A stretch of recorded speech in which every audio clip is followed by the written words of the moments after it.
Capítulo 6. Las palomas demonio nos atacan. Los siguientes días fueron una auténtica tortura, como Tanta lo deseaba. En primer lugar, ver a Tizón instalándose en la cabaña de Poseidón mientras le entraba la risa floja cada 15 segundos ya fue toda una experiencia. ¿Percy? ¿Mi hermano? Decía como si le hubiese tocado la lotería. Y no había modo de explicárselo. Estaba levitando. En cuanto a mí, en fin, por más que me cayera bien aquel grandulón, no podía dejar de sentirme algo incómodo. Avergonzado sería la palabra adecuada. Ya la he dicho. Mi padre, el todopoderoso Poseidón, se había encaprichado de algún espíritu de la naturaleza y Tizón había sido el resultado. Yo había leído los mitos sobre los cíclopes e incluso recordaba que con frecuencia eran hijos de Poseidón, pero nunca había reparado en que eso los convertía en parientes míos, hasta que tuve a Tizón instalado en la litera de al lado. Y luego estaban los comentarios de los demás campistas. De repente, yo ya no era Percy Jackson, el tipo guay que el verano pasado había recuperado el rayo maestro de Zeus. Ahora era el pobre idiota que tenía a un monstruo horrible por hermano. «No es mi hermano de verdad», protestaba yo cuando Tizón no andaba por allí. «Es más bien un hermanastro del lado monstruoso de la familia, como un hermanastro de segundo grado o algo así». Nadie se lo tragaba. Lo admito, estaba furioso con mi padre. Ahora tenía la sensación de que ser su hijo era un chiste. Annabeth hizo lo posible para que me sintiera mejor. Me propuso que nos presentáramos juntos a la carrera de carros y tratáramos de olvidar así nuestros problemas. No me malinterpretéis. Los dos odiábamos a Tántalo y estábamos muy preocupados por la situación del campamento, pero no sabíamos qué hacer. Hasta que se nos ocurriera un brillante plan para salvar el árbol de Thalía, nos pareció que no estaría mal participar en las carreras. Al fin y al cabo, fue la madre de Annabeth, Atenea, quien inventó el carro, y mi padre había creado los caballos. Los dos juntos nos haríamos los amos de aquel deporte. Una mañana, mientras Annabeth y yo estudiábamos distintos diseños de carro junto al lago de las canoas, unas graciosas de la cabaña de Afrodita que pasaban por allí me preguntaron si no necesitaría un lápiz de ojo. ¡Ay, perdón! De ojos, quiero decir.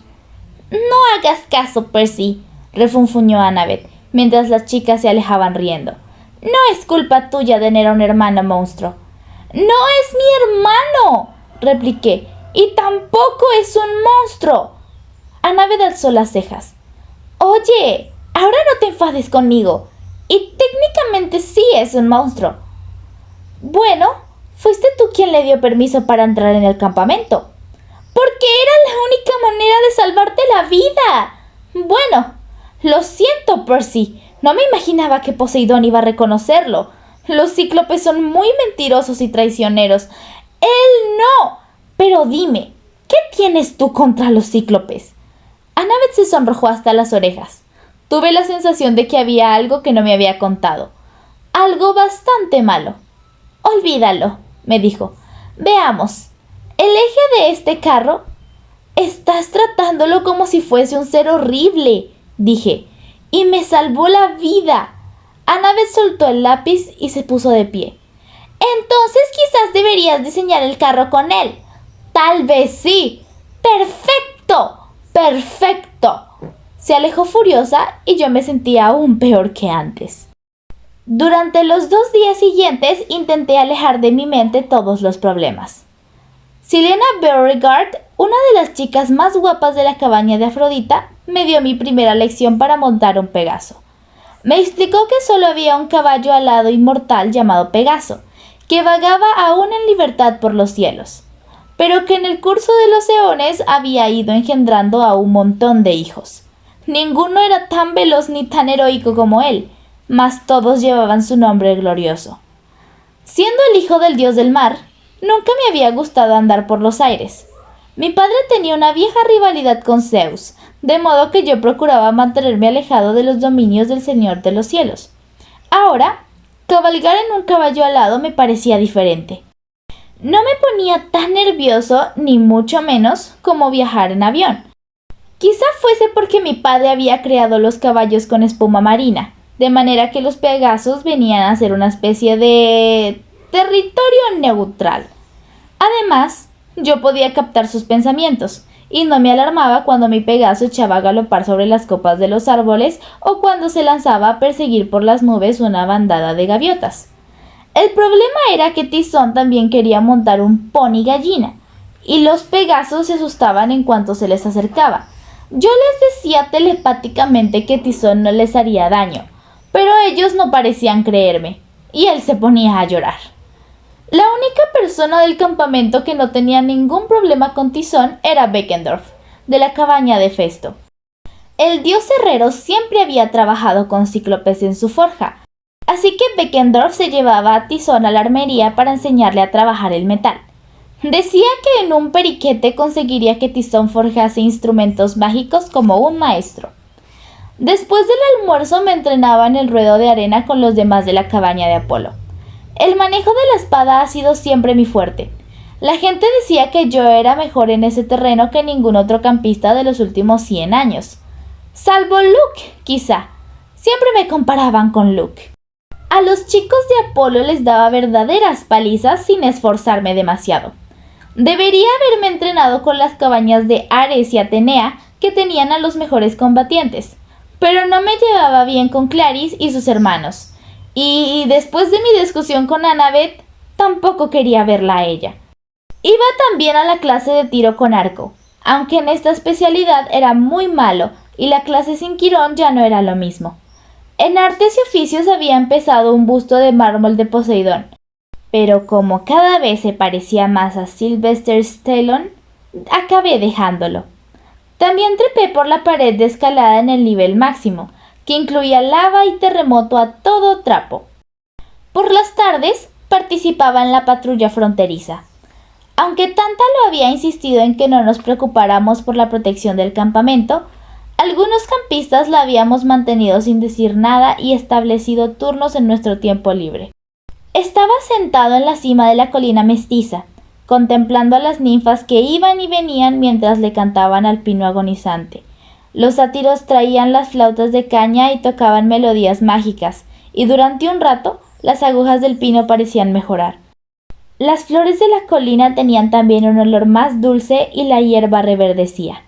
Pero cuando la música se detenía, la enfermedad se adueñaba otra vez de la atmósfera. La colina entera parecía infectada, como si el veneno que había llegado a las raíces del árbol estuviera matándolo todo. Cuanto más tiempo pasaba allí, más me enfurecía. Aquello era obra de Luke. Me acordaba de su astuta sonrisa y de la cicatriz de garra de dragón que le cruzaba la cara. Había simulado ser mi amigo, pero en realidad había sido todo el tiempo el sirviente número 1 de Cronos. Abrí la palma de la mano. La cicatriz que Luke me había dejado el verano pasado estaba desapareciendo, pero aún se veía un poco. Una herida con forma de asterisco en el punto donde el escorpión del abismo me había picado. Pensé en lo que me había dicho Luke justo antes de intentar matarme. Adiós, Percy. Se avecina una nueva edad de oro, pero tú no formarás parte de ella. Por las noches tenía más sueños en los que aparecía Grover.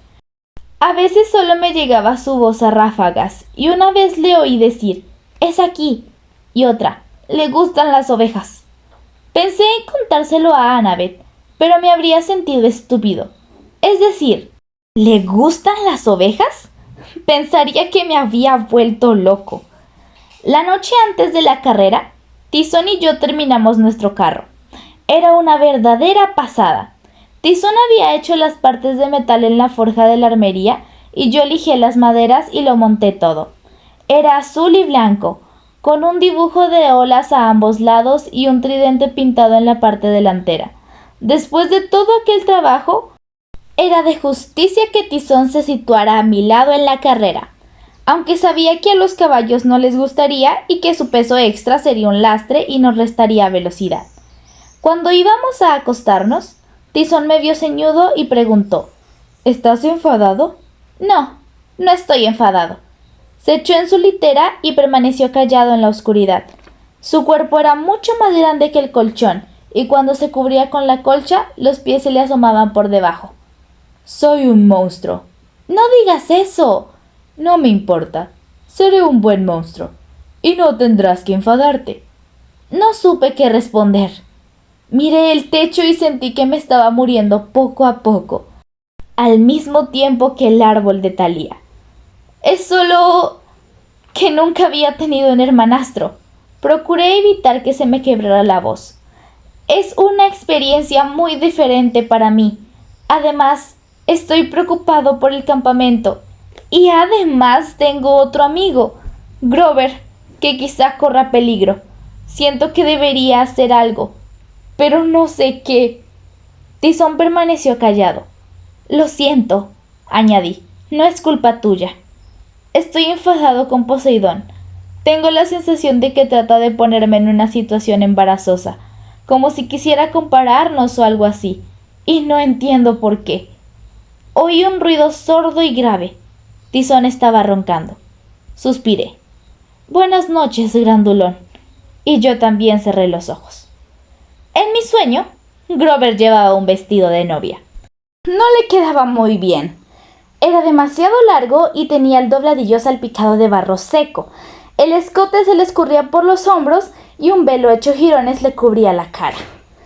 Estaba de pie en una cueva húmeda, iluminada únicamente con antorchas.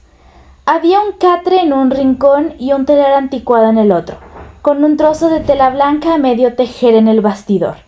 Me miraba fijamente, como si yo fuera el programa de televisión que había estado esperando. ¡Gracias a los dioses!, gimió. ¿Me oyes? Mi yo dormido fue algo lerdo en responder. Seguía mirando alrededor y registrándolo todo. El techo de estalactitas, aquel herdor a ovejas y cabras, los gruñidos, gemidos y balidos que parecían resonar tras una roca del tamaño de un frigorífico que bloqueaba la única salida, como si más allá hubiese una caverna mucho más grande. «¿Percy?», dijo Grover. «Por favor, no tengo fuerzas para proyectarme mejor. Tienes que oírme». «Te oigo», dije. «Grover, ¿qué ocurre?». Una voz monstruosa bramó detrás de la roca. «Ricura, ¿ya has terminado?». Grover dio un paso atrás.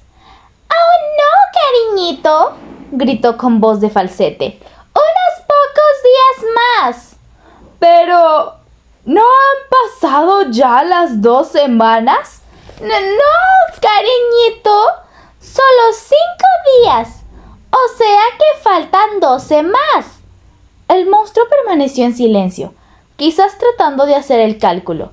Debía de ser peor que yo en aritmética, porque acabó respondiendo. «Está bien, pero date prisa. Quiero ver lo que hay tras ese velo». Grover se volvió hacia mí. «Tienes que ayudarme. No queda tiempo. Estoy atrapado en esta cueva, en una isla en medio del mar». «¿Dónde?». «No lo sé exactamente. Fui a Florida y doblé a la izquierda». «¿Qué? ¿Cómo pudiste?». «Es una trampa», dijo Grover. «Esa es la razón de que ningún sátiro haya regresado nunca de esta búsqueda. Él es un pastor, Percy, y tiene eso en su poder. Su magia natural es tan poderosa que huele exactamente como el gran dios Pan.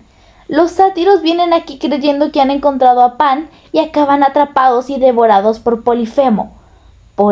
«¿Qué?». «El cíclope», aclaró Grover, exasperado. «Casi logré escapar. Recorrí todo el camino hasta St. Augustine». «Pero él te siguió», dije, recordando mi primer sueño. «Te atrapó en una boutique de vestidos de novia». «Exacto. Mi primera conexión por empatía debió de funcionar, después de todo. Y mira, ese vestido de boda es lo único que me ha mantenido con vida. Él cree que huelo bien, pero yo le dije que era un perfume con fragancia de cabra. Por suerte, no ve demasiado. Aún tiene el ojo medio cegado desde la última vez que se lo sacaron, pero pronto descubrirá lo que soy. Me ha dado solo 2 semanas para que termine la cola del vestido, y cada vez está más impaciente». «Espera un momento». ¿El cíclope cree que eres...? ¡Sí!, gimió Grover. Cree que soy una cíclope y quiere casarse conmigo. En otras circunstancias habría estallado en carcajadas, pero el tono de Grover era serio y temblaba de miedo.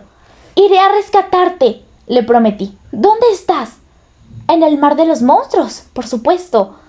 ¿El mar de qué? Ya te lo he dicho. No sé exactamente dónde. Y escucha, Percy, de verdad que lo siento, pero esta conexión por empatía... Bueno, no tenía alternativa. Nuestras emociones ahora están conectadas. Y si yo muero, no me lo digas. También moriré yo. Bueno, tal vez no. Quizás sigas viviendo en un estado vegetativo durante años, pero sería todo mucho mejor si me sacaras de aquí. ¡Ricura!, bramó el monstruo. ¡Es hora de cenar! ¡Y hay deliciosa carne de cordero! Tengo que irme, lloriqueó Grover. ¡Date prisa! Espera, has dicho que él tiene eso. ¿El qué? La voz de Grover ya se estaba apagando. ¡Dulces sueños! ¡No me dejes morir! El sueño se desvaneció y me desperté con sobresalto. Era plena madrugada. Tizón me miraba preocupado con su único ojo. ¿Te encuentras bien?, me preguntó. Un escalofrío me recorrió la columna al oír su voz. Sonaba casi exactamente igual que la del monstruo que acababa de oír en mi sueño. La mañana de la carrera hacía calor y mucha humedad. Una niebla baja se deslizaba pegada al suelo como vapor de sauna.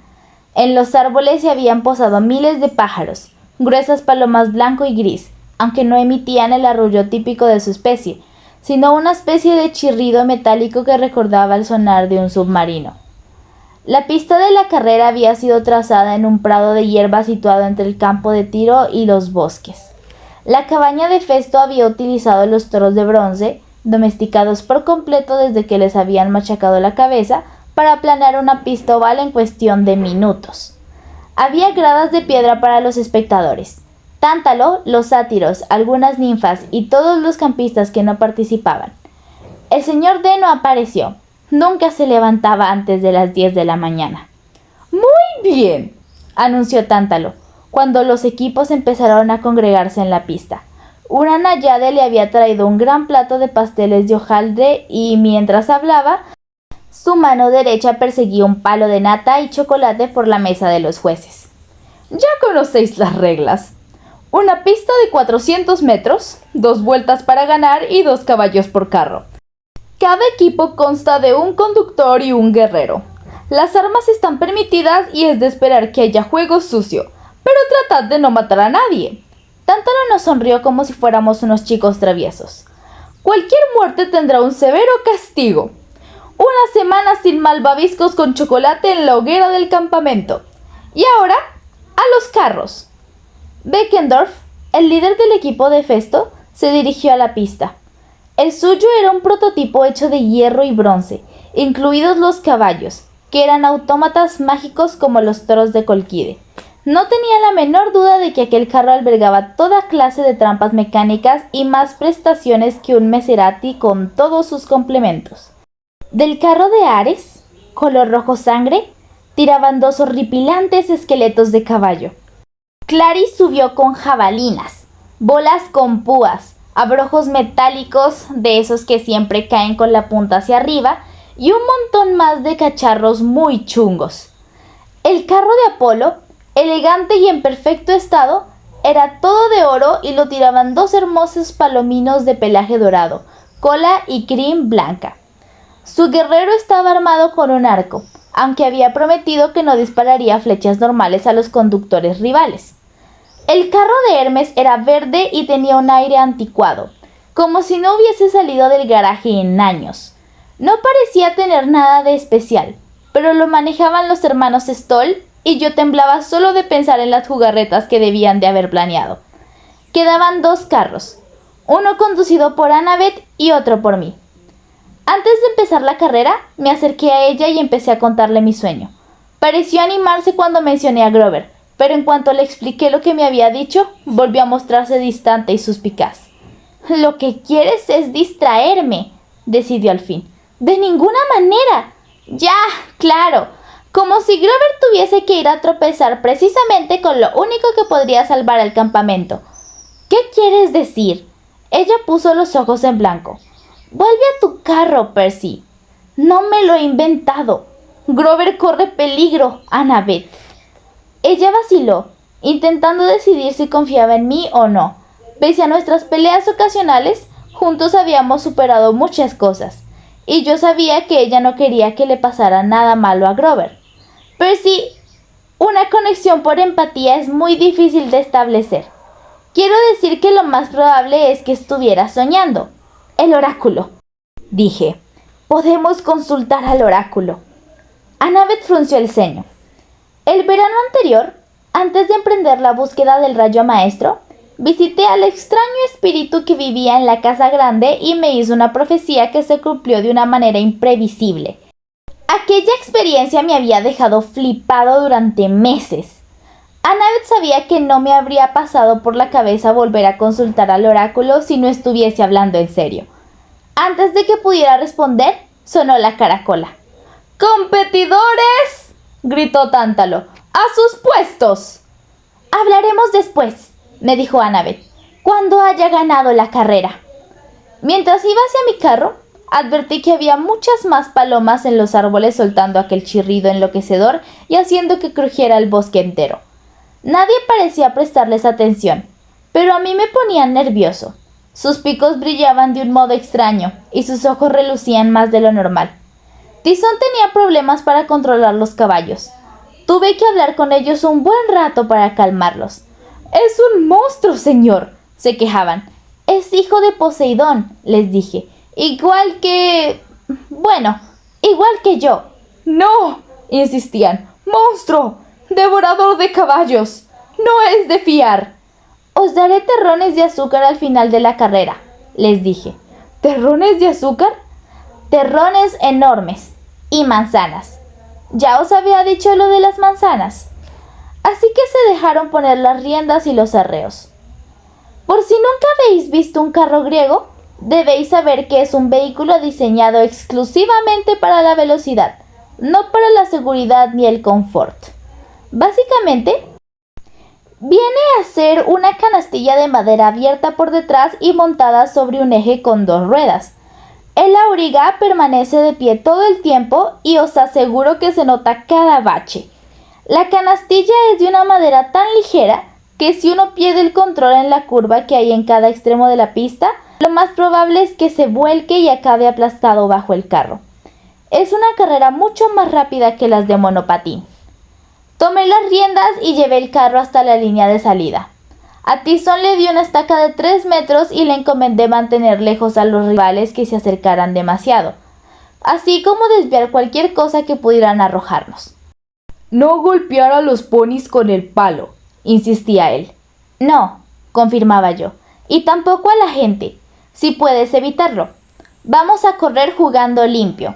Tú limítate a evitarme distracciones para que pueda concentrarme en conducir».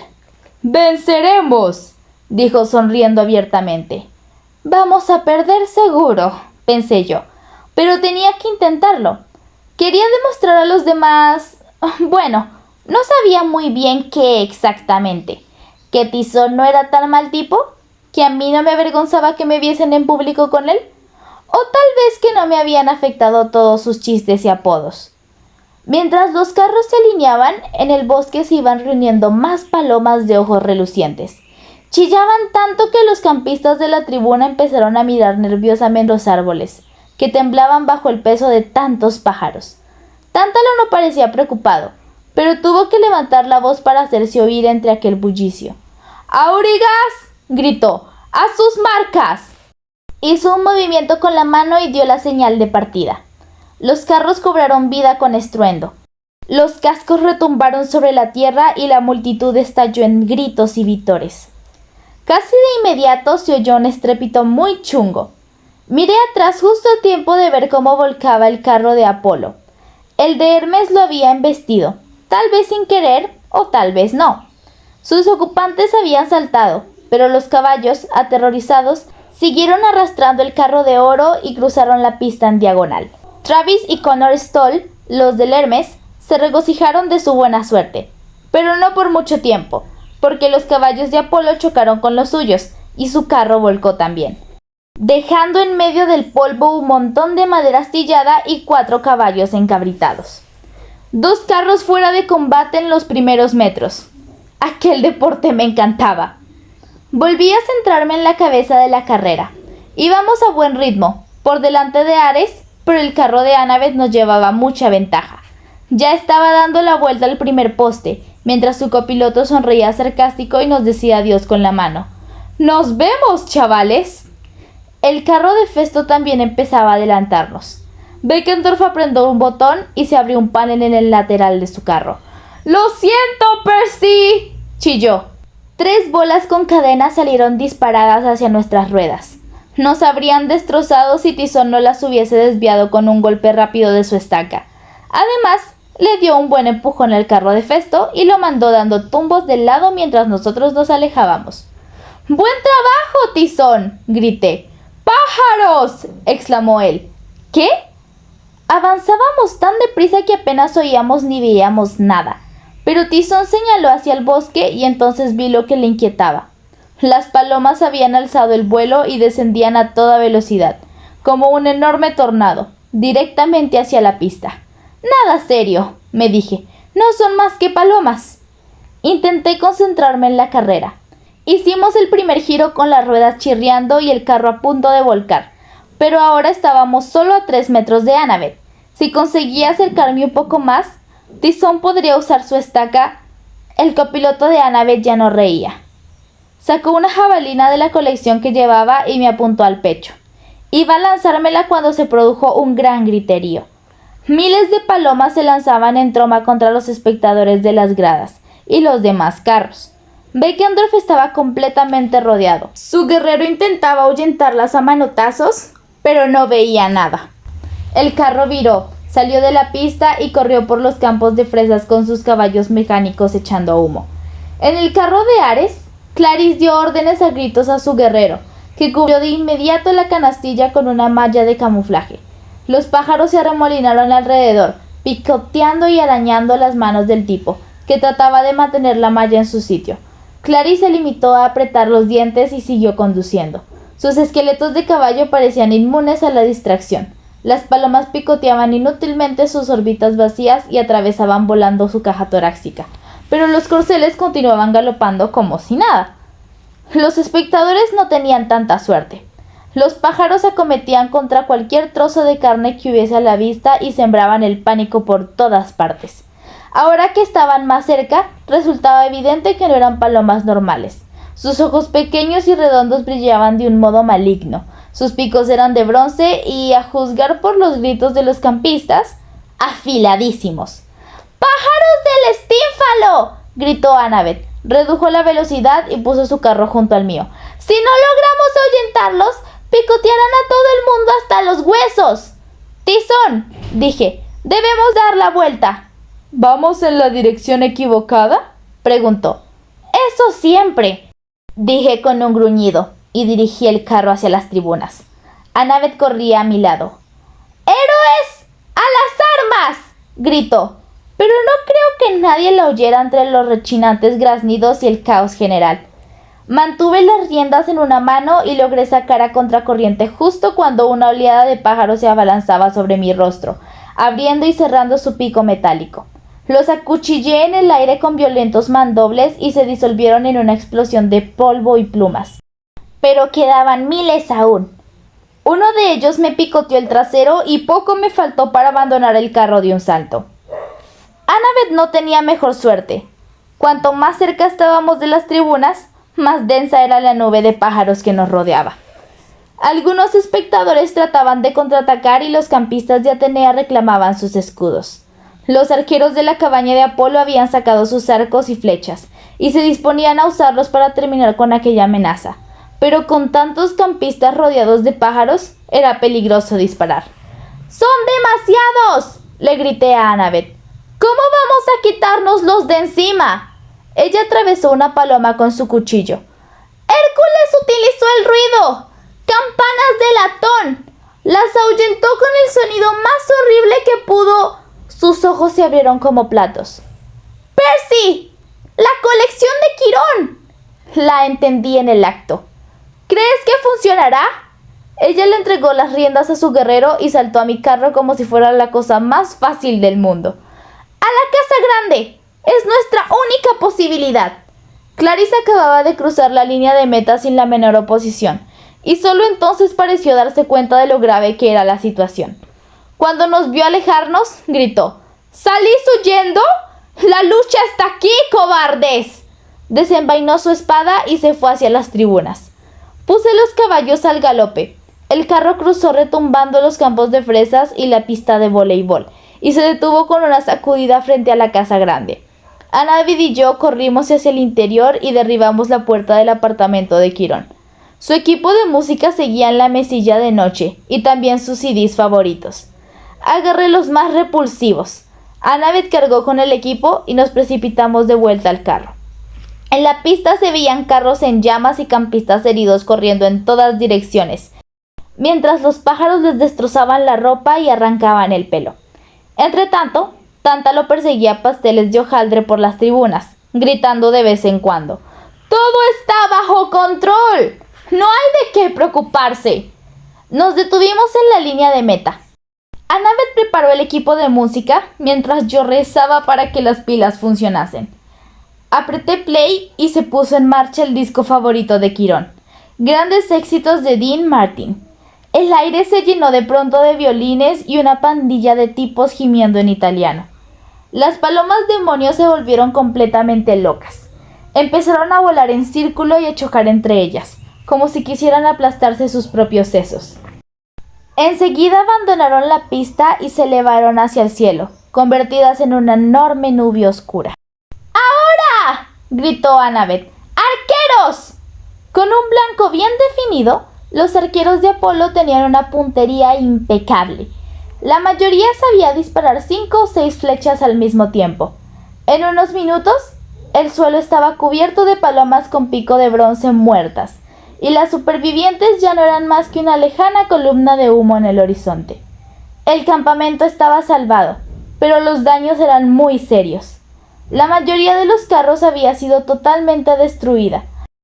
Casi todo el mundo estaba herido y sangraba a causa de los múltiples picotazos, y las chicas de la cabaña de Afrodita chillaban histéricas porque les habían arruinado sus peinados y rajado los vestidos. ¡Bravo!, exclamó Tántalo, pero sin mirarnos a Annabeth y a mí. ¡Ya tenemos al primer ganador! Caminó hasta la línea de meta y le entregó los laureles dorados a Clarice, que lo miraba estupefacta. Luego se volvió hacia mí con una sonrisa. ¿Y ahora? Vamos a castigar a los alborotadores que han interrumpido la carrera.